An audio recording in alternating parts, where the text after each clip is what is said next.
Les saluda Sigifredo Tencio de Casa de Abar, bendiciones. Esta es la primera lección de 3 sobre el tema de cosmovisión hebrea.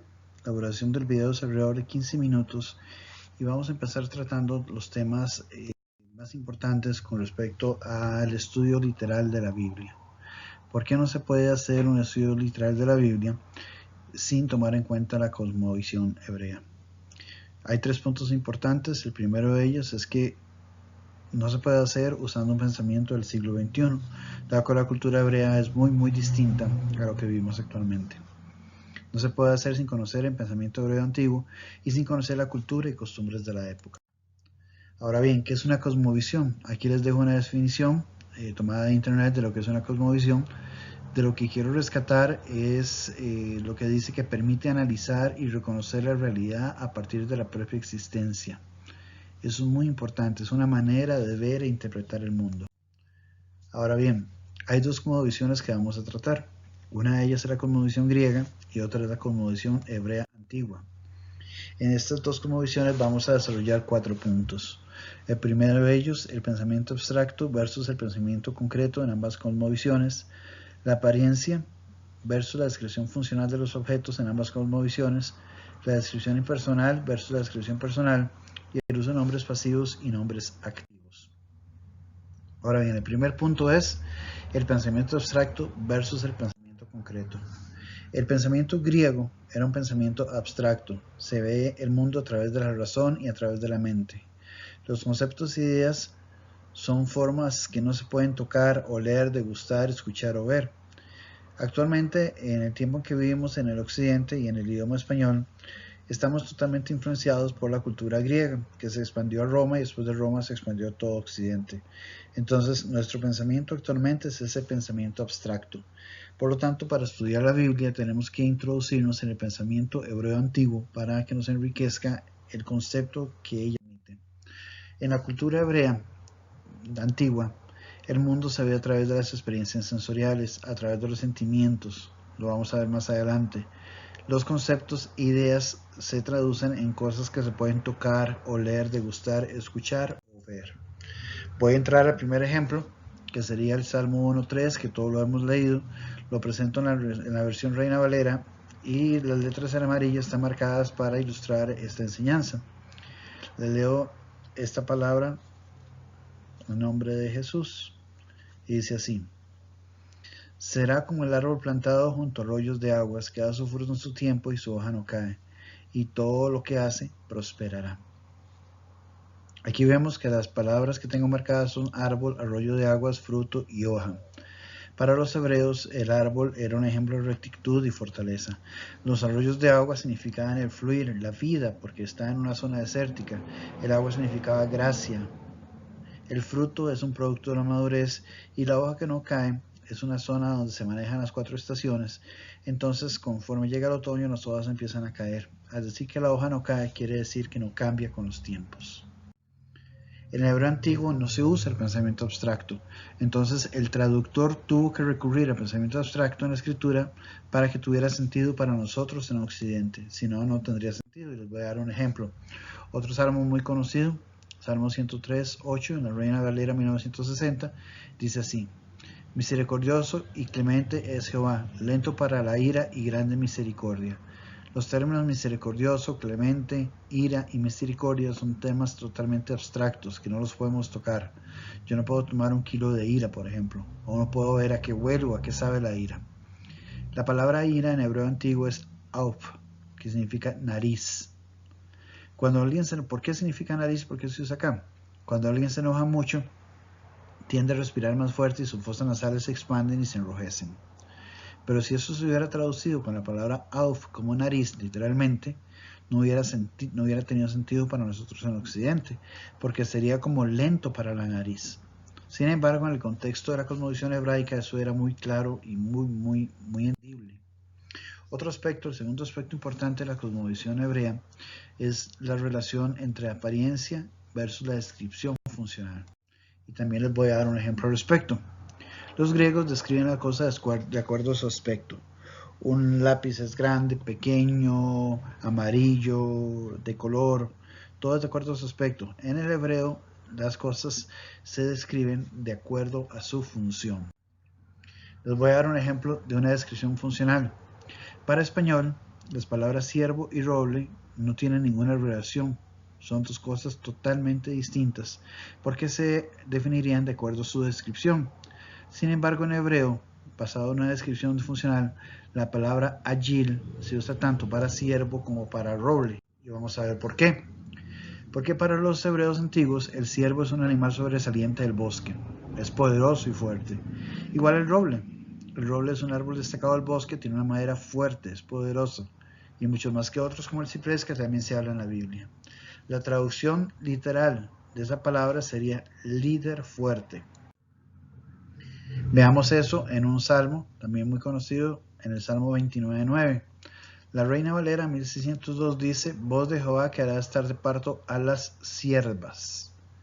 La Nueva Versión Internacional cambia la palabra siervas por robles, y la Reina Valera 1960 cambia la palabra robles o siervas por encinas, y en una dice que hará estar de parto a las siervas, en otro que se retuercen los robles y en otro que se desgajan las encinas. Ahora bien, basado en la traducción literal, se diría: la voz de Dios hace que los líderes fuertes se doblen. La sierva es un líder que al parir se dobla o se postra. El roble también es un árbol líder que también llega a retorcerse con la voz de Dios. Y la encina cae al suelo, se desgaja, se retuerce ante la voz de Dios. O sea, los fuertes se doblan. Vemos que en los tres, aunque se usa sierva, roble y encina, como la misma palabra es en hebreo antiguo para roble y para sierva, se usa indiferentemente y el concepto se mantiene el líder fuerte. Esa misma palabra también se usa agil en otra interpretación que está en 2 Reyes 24:5, y en vez de líder fuerte se utiliza poderoso de la tierra en Reina Valera 1960, y en la Nueva Traducción Viviente, que usted lo puede leer ahí, dice las personas más influyentes. Igual se aplica a la interpretación del traductor para adaptarlo a la cultura de Occidente. Seguimos. La tercera descripción. Una descripción impersonal versus una descripción personal en las dos cosmovisiones. ¿Cómo describe un objeto cada cosmovisión? En el griego, el objeto se describe en relación con el mismo objeto. La taza azul de vidrio grande. En el hebreo antiguo se describe en relación a los mismos términos del hebreo. Por eso la palabra es no existe en el hebreo antiguo. Les voy a explicar esto un poquito mejor con un ejemplo. Una descripción de tantas que puede haber de Dios en griego sería Dios es amor. Está relacionando la palabra es, que les dije que no existe en hebreo antiguo, y está diciendo Dios es amor. En hebreo antiguo, como es por las características en sí del sujeto o del objeto, dice Dios me ama. No sé si estoy transmitiendo el concepto. Si tiene alguna duda, al final están el teléfono de Avar y el correo para sus comentarios y consultas. El cuarto punto es el uso de los nombres pasivos y los nombres activos, y con este punto vamos a aclarar ya las dudas que hasta el momento se pudieron haber generado, porque como les digo es un concepto totalmente diferente a lo que se maneja en Occidente. ¿Cómo se refieren a las cosas? En griego el nombre se refiere a la persona, al lugar o a la cosa. En hebreo se refiere a la acción. Y les voy a mostrar dos ejemplos. El primer ejemplo es la palabra rodilla y la palabra regalo. Si ustedes las ven en español, ninguna de las dos tiene ninguna relación y ambas no implican ninguna acción, como sustantivos, como tales.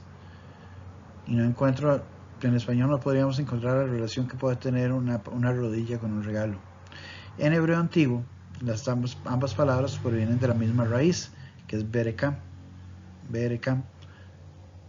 porque tanto rodilla como regalo no están relacionados con su apariencia, ya que en español usted podría para definirlas describir su apariencia y no se parecen en nada, como les digo. Pero en hebreo se relacionan con la acción. Lo vamos aquí. Como les dije, la raíz de rodilla es berekam. Rodilla en hebreo antiguo se dice brak y significa la parte del cuerpo que se dobla. Como ven, no se describe por la pieza ósea, contar los huesos y todo eso como se haría en español, sino que se traduce o se define de acuerdo a la acción que tienen. ¿Cuál es la acción de la rodilla? es la parte del cuerpo que se dobla. Regalo se dice veraca. ¿Y por qué se dice veraca? Porque es de acuerdo a la acción. En la cultura hebrea, cuando se presentaba un regalo, a la persona se le presentaba arrodillado, postrado, como una señal de humildad y de un presente que está entregando con humildad y respeto. Entonces regalo en hebreo significa lo que se trae con la rodilla, o lo que se trae, perdón, con la rodilla doblada. Lo que se trae con la rodilla doblada. Y el verbo de esta misma raíz sería barak, que significa doblar la rodilla o doblar rodillas. Como ven, los dos ejemplos de rodilla y regalo tienen la misma raíz porque las dos se refieren a la acción de doblar rodilla, o la parte del cuerpo que dobla rodilla, o el verbo mismo que es barak, que es doblar rodillas o postrarse. Segundo ejemplo y último de esta lección, que ya los invito a la segunda lección, que vamos a hablar sobre el concepto de vid, de plantación de uva para los hebreos, y vamos a tomar un ejemplo pequeño, una lección más corta que esta, sobre cómo se maneja el concepto de vid en la Biblia de acuerdo a la cultura hebrea, a la cosmovisión hebrea. El segundo ejemplo que les voy a dar es la palabra Ab, que significa padre en hebreo. Ab, usted puede definir en español a padre de un montón de formas distintas. Sin embargo, para el hebreo significa el que da fuerza a la familia. Es parte de la cultura, es parte del contexto donde ellos vivían. No tiene nada que ver con machismo ni feminismo, solo que es el que da fuerza a la familia. Madre en hebreo también tiene que ver con el rol social de la mujer en esa cultura, que es la que une a la familia. Entonces son conceptos que, como ustedes ven, se relacionan con ¿qué? Con la función, con la actividad, con las características del sujeto al objeto, más allá de que las características implícitas de él. Ahora bien, para terminar, no crean los que están viendo esta lección que ustedes, para estudiar la Biblia, para leer la Biblia, van a tener que tener todos esos fundamentos cosmológicos de la cultura hebrea. Porque nosotros creemos que es el Espíritu Santo el que le va a guiar a usted y va a hacer viva la palabra de Dios conforme usted la lea. Es una relación personal donde Dios le va a hablar a usted con respecto a la palabra viva que está ahí. Sin embargo, sí es muy importante entrar en este estudio de cosmovisión hebrea para aquellas personas que están muy basadas en doctrinas, y precisamente en tantas doctrinas que han salido ahora entre el siglo XX y el siglo XXI. ¿Y por qué han surgido? Porque tal vez los leemos con lentes contemporáneos o con lentes de la cultura occidental, y nos va a llevar a cometer errores muy graves, no solo a nosotros, sino a nuestra congregación, y a prácticas que no encajan con estos tiempos, cayendo muchas veces en religiosidad. Lo que debemos buscar siempre en la palabra de Dios es la esencia de ella, que se resume en 4 palabras para nosotros, que es amor, misericordia, gracia y perdón. No tenemos que basarnos tanto en lo que está escrito literalmente en español en la Reina Valera 1960, porque como estamos viendo en esta pequeña enseñanza, son cosas totalmente distintas al entorno en que estamos actualmente. Aquí les dejo mi teléfono, la página web donde tenemos los estudios, donde se va a publicar hay un canal de YouTube también que se los voy a pasar, y nuestro correo electrónico para cualquier duda. Queden por favor atentos a la segunda lección, que les va a ampliar mucho más este tema de la cosmovisión, y después para llegar a concluir con la tercera lección que va a cerrar todo este concepto. Bendiciones, muchas gracias por su tiempo y estamos en contacto. Amén.